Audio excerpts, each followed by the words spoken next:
Hay bulos que matan. La frase puede sonar a exageración, pero les aseguro que no lo es cuando hablamos de salud. Se lo vamos a contar hoy aquí muy bien en Diagnóstico, de la mano de un periodista como Carlos Mateos, que lleva muchos años dedicado precisamente a combatir este fenómeno que en ocasiones puede llegar a suponer verdaderos problemas sanitarios, no solo en España, sino en todo el mundo. Arrancamos ya Diagnóstico y lo hacemos como siempre, primero con un repaso a lo principal de la actualidad en 3 minutos.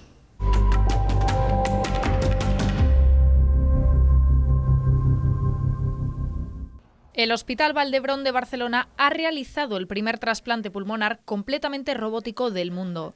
El cirujano en esta ocasión ha sido el robot Da Vinci. Normalmente este tipo de cirugías son muy agresivas porque obligan a hacer una incisión en gran parte del pecho y romper las costillas hasta llegar a los órganos. Con esta nueva técnica no es necesario abrir el tórax ni el esternón y favorece la recuperación del paciente. Nuestro primer paciente que hemos operado con esta técnica, pues prácticamente no tenga nada de dolor en el postoperatorio. Que haya funcionado y que todo el sistema se pueda beneficiar de una mejora tan cualitativa en cuanto al tema de la precisión y de las consecuencias de dolor y de traumatismo que se generan. El jefe de servicio de cirugía torácica y trasplante pulmonar del Vall d'Hebron cree que esta técnica se podrá aplicar a trasplantes de 2 pulmones. Aunque esta cirugía todavía es muy nueva, confían en poder ampliarla a más pacientes. Más de 100.000 personas mueren al año en nuestro país de cáncer. Por eso, la Fundación Fero y AstraZeneca se fijan un objetivo muy ambicioso: conseguir que el cáncer deje de ser una enfermedad mortal antes de 2030. Para ello, han invitado a algunas de las voces más relevantes de nuestro país. Cuanta más gente se una y gente con instituciones, con compromiso y realmente con pasión para poderlo hacer, más fácil será. Si puede ser en el 2025 en lugar del 2030, mucho mejor. Objetivo: cronificar el cáncer. Un proyecto que inauguran con la oncología y con el objetivo de acelerar los cambios necesarios para que dentro de no tanto tiempo se pueda hacer realidad su máxima. La cura definitiva del cáncer aún no es noticia, pero ojalá en un futuro lo fuera. Un suplemento dietético ayuda a combatir la resistencia frente al cáncer de mama. Así lo asegura un estudio de investigadores suizos. Han descubierto que la combinación con un conocido antioxidante que suele utilizarse como expectorante puede ayudar a que el tratamiento de cáncer avanzado de mama no fracase. En muchos casos, las terapias contra el cáncer no producen los resultados esperados porque los tumores desarrollan resistencia a la medicación. Sin embargo, los investigadores han descubierto que el suplemento dietético acetilcisteína restablece la sensibilidad de las células cancerosas a este tratamiento. El siguiente paso de esta investigación es realizar estudios con pacientes de cáncer de mama para confirmar los efectos positivos en el laboratorio.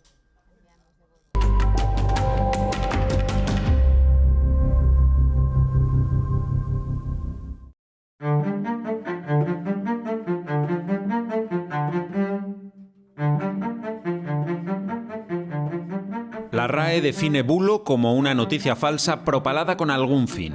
Y si hay un terreno propicio para esto es el de la salud. Ya sea por ignorancia, mala fe o ánimo de lucro, los bulos que tienen que ver con prevenir o curar enfermedades corren como la pólvora.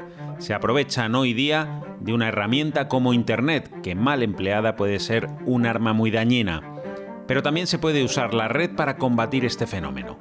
Es lo que hace desde hace años el periodista Carlos Mateos, director de la agencia de comunicación ComSalud e impulsor del portal Salud sin Bulos, un referente en esta materia.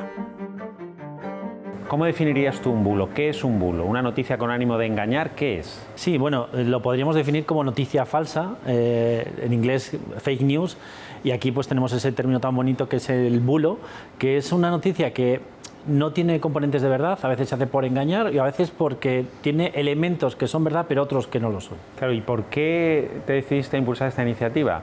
¿Precisamente porque veías que esto va en aumento? Pues mira, esto fue a raíz de un famoso presentador de radio y televisión que dijo que las vacunas producían autismo. En aquel momento no hubo ninguna respuesta de ninguna organización sanitaria, salvo una semana después, solo alguna respuesta de algún profesional sanitario en redes sociales. Y nosotros que llevamos ya mucho tiempo organizando eventos con profesionales sanitarios activos en redes sociales, bueno, pues dijimos que podíamos tener una oportunidad de que en vez de contestarle a un solo profesional o dos en las redes, que les contestemos todos. Cuando haya a un sujeto de este tipo que diga esas barbaridades, que todos contestemos a la vez. Por supuesto, los bulos en salud llegan a matar. Hay muchos pacientes que abandonan la medicación, hay gente que sigue remedios que al final se ha demostrado que les matan directamente, o no vacunan a sus hijos, o no vacunan a sus padres, no se vacunan ellos mismos. Hay remedios que son muy peligrosos, otros apenas tienen importancia, pero otros realmente sí que pueden tener consecuencias fatales para la salud. El cáncer es un campo especialmente abonado para los bulos en salud. Tanto es así que la Federación de Asociaciones de Pacientes con Cáncer ha elaborado una guía que recoge los cientos de mitos y pseudoterapias que rodean a esta enfermedad. A nosotros nos preocupa muchísimo, hay mucho más de lo que parece y solamente nuestros psicooncólogos, parte de las terapias que hacen es desmontar esos bulos y esas falsas creencias que tienen muchas personas cuando tienen cáncer. Probablemente la única manera de combatir los bulos es con información, pero cuanto más grave es la enfermedad, más vulnerable es el paciente. En el momento de un diagnóstico de cáncer, tú quieres, quieres curarte, punto. Y cualquier cosa que te cuenten te puede incluso sonar bien. Una buena parte de los bulos sobre cáncer tiene que ver con la alimentación. Y luego la gente que hace dietas desequilibradas totalmente, que a lo mejor se inflan a comer un alimento concreto porque se creen que eso les va a beneficiar y dejan de ingerir los nutrientes necesarios para poder estar bien, incluso para soportar los tratamientos. Pero el verdadero problema llega cuando ciertas creencias o determinados grupos o personas empujan al paciente a dejar su tratamiento. Hay gente que fallece fundamentalmente porque no siguen el tratamiento. O sea, el abandono de un tratamiento, inevitablemente el cáncer reaparece o se expande y acaba con la vida de las personas. Entonces, cualquier bulo que lleve a las personas a dejar los tratamientos, pues va a acabar con su vida. Y eso es que hay que tenerlo claro. Claro, no me resisto a preguntarte por otro de los grandes bulos, como ha sido ese de vamos a beber un poquito de lejía o a inyectarnos lejía para curarnos o prevenir el coronavirus, ¿no? O desinfectarnos del coronavirus. Dicho nada menos que por el presidente de Estados Unidos. ¿Cuánto daño hace eso? Pues realmente no nos extraña nada de Donald Trump, porque en su momento él también dijo que las vacunas producían autismo, ¿no? Es una auténtica barbaridad que no tiene ninguna evidencia. Se ha demostrado todo lo contrario, que las vacunas salvan vidas, que son seguras. Pero este tipo de gente no es que no tenga acceso a la información, no estamos hablando de gente inculta que no tenga acceso a asesores, que no pueda consultar información. Hay personas que difunden bulos por diferentes razones. Una de ellas es el deseo de notoriedad, es pues intentar llamar la atención y bueno, el caso de Trump es un ejemplo paradigmático, porque es una persona que tiene lógicamente muchísimos seguidores y bueno, en aquel caso, cuando dijo esta barbaridad de inyectarse algún producto desinfectante, hubo casos en Estados Unidos que lo hicieron, ¿no? Claro, pero vemos, por ejemplo, cómo el movimiento antivacunas pues tiene cierto predicamento, como otro movimiento que surgió, que era a favor de tomar la leche cruda, con todas las implicaciones sanitarias que eso tiene, pues también ha ido creciendo y tiene cierto pábulo en algunos sectores. ¿Cómo es posible esto? Bueno, la verdad que hay estudios al respecto que hablan que las comunidades antivacunas son comunidades que se informan de sus propios medios. Eso es lo que ocurrió también con las redes sociales. También hay alguna revista que solo da una serie de teorías y son inmunes, nunca mejor dicho, a cualquier información racional que le puedas contar. Entonces es muy difícil actuar frente a esos grupos. Sí que se puede actuar frente a su entorno, a todas esas personas que no tienen una opinión formada, que tienen dudas. Con eso sí que se ha visto que se puede actuar con campañas, pero con esas comunidades tan cerradas es realmente difícil. Carlos, uno de los temas paradigmáticos, sin duda, en este mundo de los bulos es MMS, que para el que no lo sepa es un producto que se vende casi como milagroso, que vale para todo, para curar el SIDA, el autismo, el coronavirus o lo que se tercie, ¿no? ¿Cómo podemos defendernos de esto? Bueno, realmente es algo muy curioso, porque este producto, que es un derivado de la lejía, es el dióxido de cloro, está autorizado únicamente pues, para desinfectar piscinas y poco más, ¿no? Y quienes lo defienden dicen que puede curar absolutamente todo, incluido el autismo, que no tiene cura, no es una enfermedad que se pueda curar, ¿no? A nadie se le ocurriría intentar vender un medicamento para otra cosa a ningún laboratorio, porque sabe que enseguida le caería todo el peso de la ley con ellos, y en cambio esta gente lo hace de manera impune, tienen una legión de seguidores en redes sociales, intentan organizar todo tipo de charlas. Claro, porque para combatirlos, ¿qué se hace? Yo veo dos canales, los medios de comunicación, desde luego, y los profesionales, ¿no? Claro, los profesionales sanitarios es una vía para concienciar a la población. Lo que ocurre es que, por ejemplo, también nos encontramos con profesionales sanitarios en redes sociales que ponen muchas dudas con respecto a las vacunas, o incluso algunos que defienden pseudoterapias. Lo hemos visto en plena pandemia del COVID, como había algunos profesionales sanitarios. Es verdad que algunos están desacreditados o incluso expulsados de sus colegios, pero por el hecho de ser profesionales sanitarios tienen una relevancia que no tendrían de otra manera, ¿no?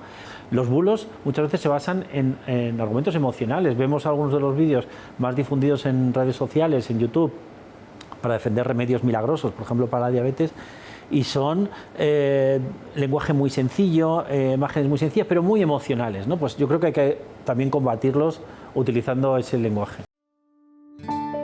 Es muy difícil defenderse de los bulos, y más cuando estos se venden bajo el disfraz de producto comprobado científicamente, avalado incluso en ocasiones por profesionales titulados. Ya sea por ignorancia, por credulidad, porque realmente tengas esa fe, es como una religión más, o incluso por motivos económicos.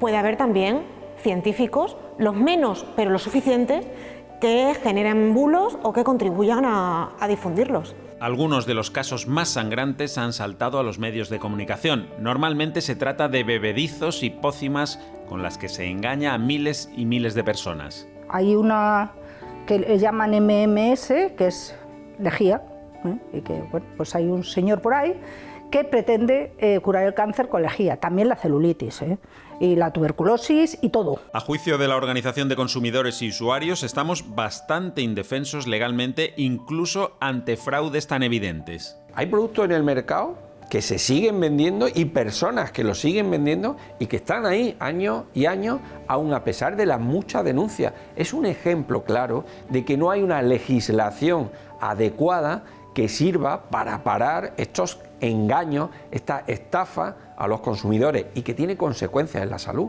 Habría que, primero, actualizar la legislación sobre productos milagros, que podría servir en el ámbito administrativo. Actualizarla, es del año 93 y claramente no sirve.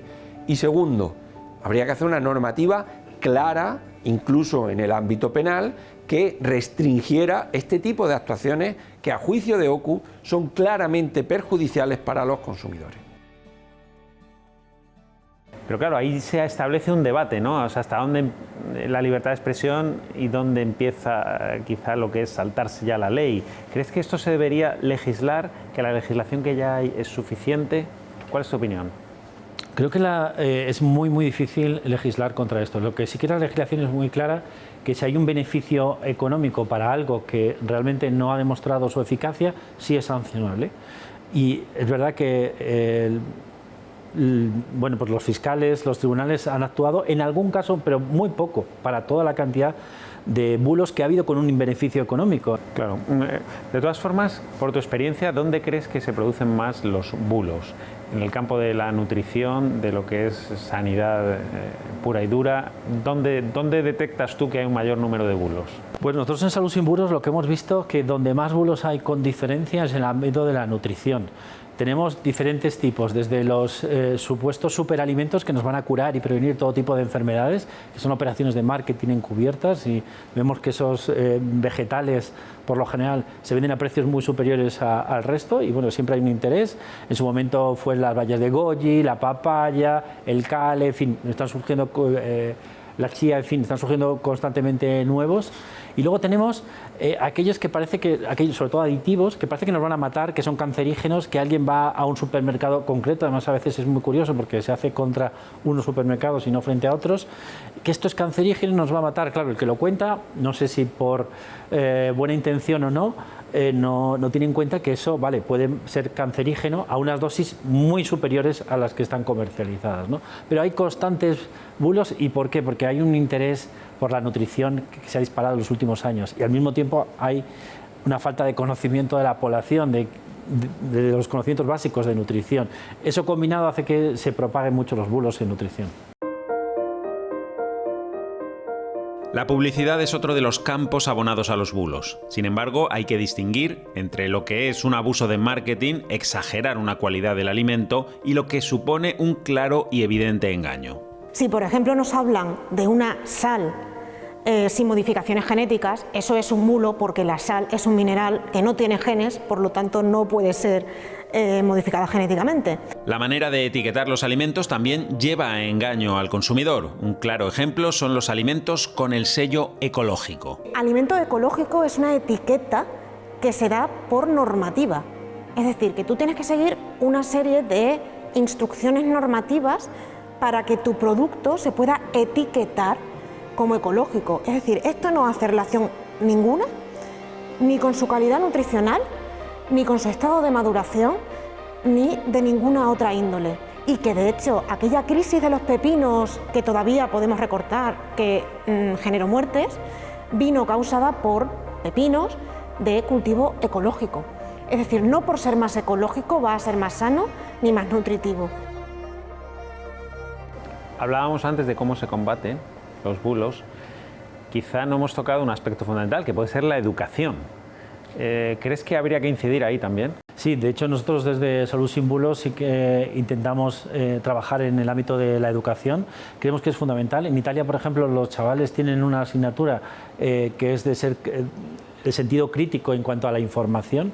Creemos que sería muy importante educar, por una parte en los colegios, en los institutos, a que los chicos buscaran información fiable en Internet, porque muchas veces se dejan llevar por influencers sin ninguna formación. Nosotros también hemos hecho una campaña con el Consejo de Farmacéuticos para que la gente no confíe en estos influencers a la hora de hablar de medicamentos, sino que confíe en su farmacéutico.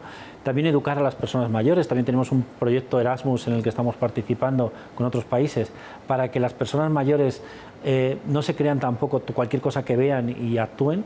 Pero yo creo que la educación es fundamental. También lo hacemos con asociaciones de pacientes, por una parte al público final, pero también al profesional sanitario para que sepa orientar al paciente y sepa dirigirle a qué páginas o qué recursos son los más fiables. Porque al final, si el profesional sanitario no orienta al paciente, el paciente va a acabar desconfiando del profesional, como ya está ocurriendo. Algunas cosas nos quedan claras. Los bulos en salud pueden llegar a matar. Hay muchos intereses económicos detrás de algunos de ellos. La mejor manera de defenderse es la información a través de fuentes fiables y solventes.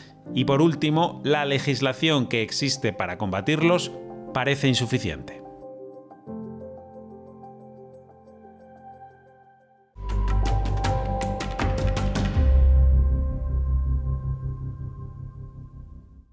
Cuando hablamos de bulos en salud, uno de los principales campos donde más encontramos es en los trastornos que tienen que ver con el déficit de atención. Por eso hemos trasladado nuestras cámaras hasta una asociación que precisamente trabaja con enfermos que sufren esta patología. Vamos a conocer cómo lo hacen.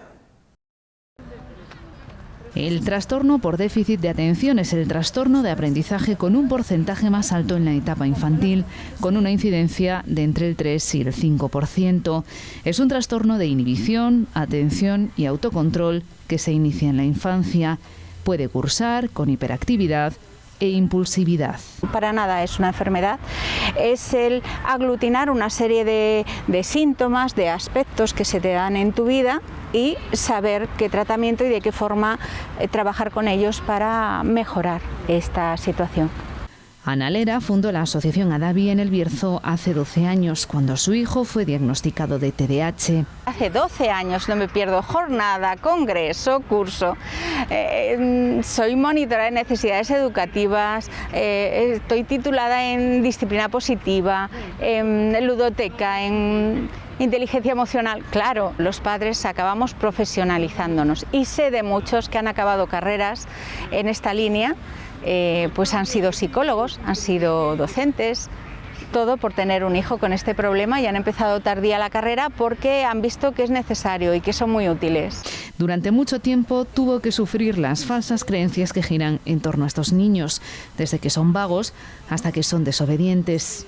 Lo del niño vago, hace las cosas cuando quiere, no es que las haga cuando quiere, porque sí que se da que a veces funciona muy bien, saca muy buenas notas y a lo mejor la saca en una materia que al año siguiente es un fracaso absoluto, pero en esto está la motivación y el buen hacer del profesor que ha tenido ese año. También por parte de familiares, es que tú no sabes educarle, es un maleducado, cuando está conmigo no lo hace. Sí, hay muchas coletillas de estas que duelen porque la verdad es que a las familias les hace sentir una incomprensión importante.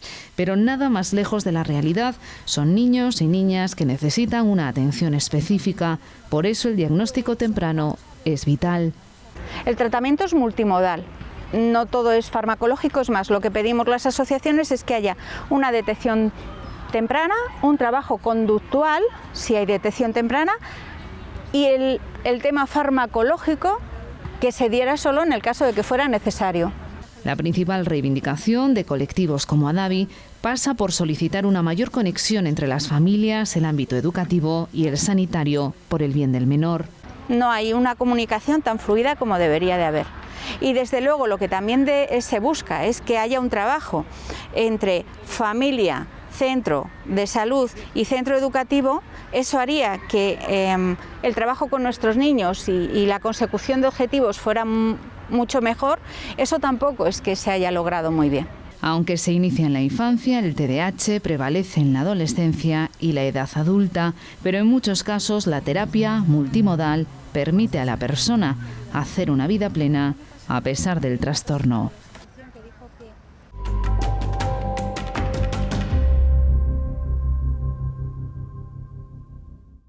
Dedicamos los últimos minutos del diagnóstico de hoy a hablar con nuestra nutricionista de cabecera, Isabel Higuera, que va a tratar de desmentir algunos bulos referentes a la alimentación que todos tenemos en nuestra cabeza y ayudarnos a saber cómo combatirlos. En relación a los bulos entre alimentación y salud, la verdad es que en nuestra sociedad podemos encontrar muchísimos.